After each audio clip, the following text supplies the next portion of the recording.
ছয় ছয়, ইয়েস ছয়। আজকে তো আমরা ইন্ডিয়াকে হারিয়ে ছাড়বো। দাদারা, এবার তোমরা যাবে কোথায়?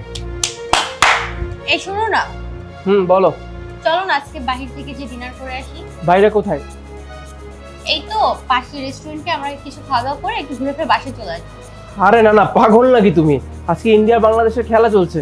বাংলাদেশ আজকে ম্যাচটা জিতে যাবে আর ইন্ডিয়া টুর্নামেন্ট থেকে আউট। এত সুন্দর খেলা রেখে আমি বাইরে যাবো? পাগল তুমি, যেতে পারবো না। তুমি এক কাজ করো, ওই বাসায় যা আছে কিছু একটা রান্না করে নাও, তাতেই হবে। এদের খেলা দেখে কোনো লাভ আছে? এরা তো একটা ম্যাচ ভালো খেলে আর বাকি 10টা ম্যাচে একদম খারাপ খেলে দেয়। ধুর, একটু বাইরে যে খেতে চাইলাম তাতেও তোমার সময় হচ্ছে না। সারাটা দিন অফিস করে এসে বাসার মধ্যে একটা টিভি নিয়ে পড়ে থাকো, একটু টাইম দাও না আমাকে। যত সব। আচ্ছা শোনো না, বলো।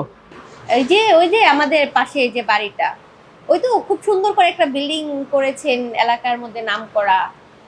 ওই বাড়ির একটা ছেলে এতদিন তো বিদেশে থাকতো, এখন না দেশে ফিরেছে। ছেলেটা কি হ্যান্ডসাম! ইস, ছেলেটা যখনই আমাকে দেখে কি সুন্দর করে একটা হাসি দেয়, জানো তো? মানে কি বলবো, ওকে দেখে না আমিও একটা মুচকি হাসি দেই। হ্যাঁ, এই এক মিনিট, কি বললে তুমি এগুলা? মানে এগুলো কবে থেকে চলতেছে? হ্যাঁ, কবে থেকে চলতেছে এগুলা? ওই তো যেদিন থেকে ফেসবুকে পরিচয় হয়েছে সেদিন থেকে কথা হচ্ছে। আল্লাহ রে, মানে ফেসবুক পর্যন্ত চলে গেছে সম্পর্ক? তুমি ওর সঙ্গে ফেসবুকেও কথা বলো? এগুলো কেমন কথা, বুঝলাম না। তুমি না আমার ওয়াইফ, তুমি অন্য ছেলে মানে অন্য পরপুরুষের সঙ্গে কথা কেন বলো? এগুলো তো আমার মোটেও পছন্দ না।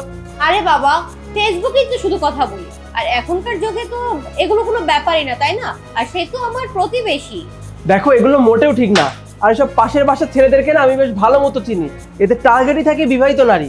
বিবাহিত নারীদেরকে টার্গেট করবে, জানায় বিবাহিত নারীদের হাজবেন্ডরা অফিসে ব্যস্ত থাকে, এই সময়টাকে তারা কাজে লাগায়।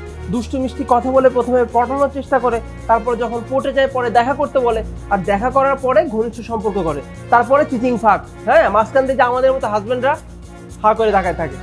এগুলো মোটেও ঠিক না। শোনো, এই কাজগুলো বাদ দাও। আর আমি যেন আজকে আবার না শুনি তুমি কোনো ছেলের সঙ্গে কথা বলছো, বলে দিলাম। দেখো, এরকম কিছুই হবে না। ছেলেটা আমাদের পাশের বাসায় তো, তাই না? আমার মনে হয় না ছেলেটা মোটেও এরকম টাইপের। আর তুমি তো আমাকে সময় দাও না।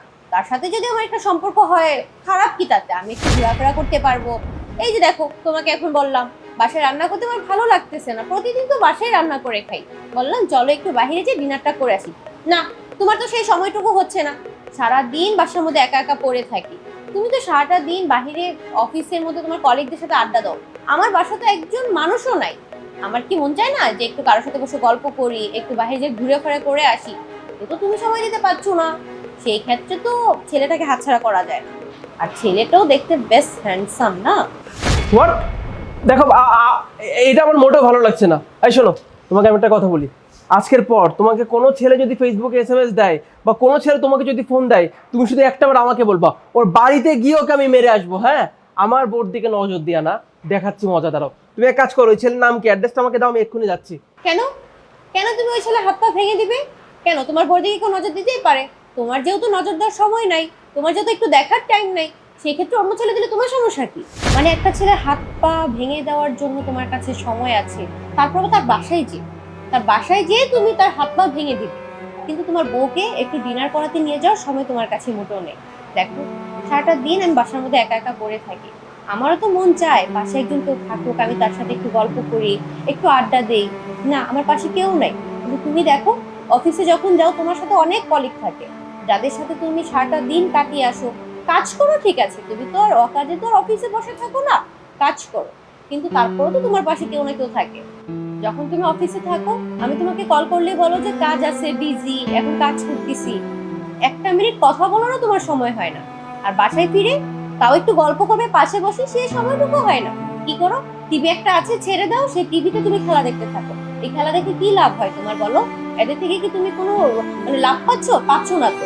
হ্যাঁ, এখন বলবে তোমার সাথে গল্প করলে কি কোনো লাভ হবে? তা তো হবে না। কিন্তু বউকে তো একটু খুশি করতে পারো, তাই না? তা তো করছোই না।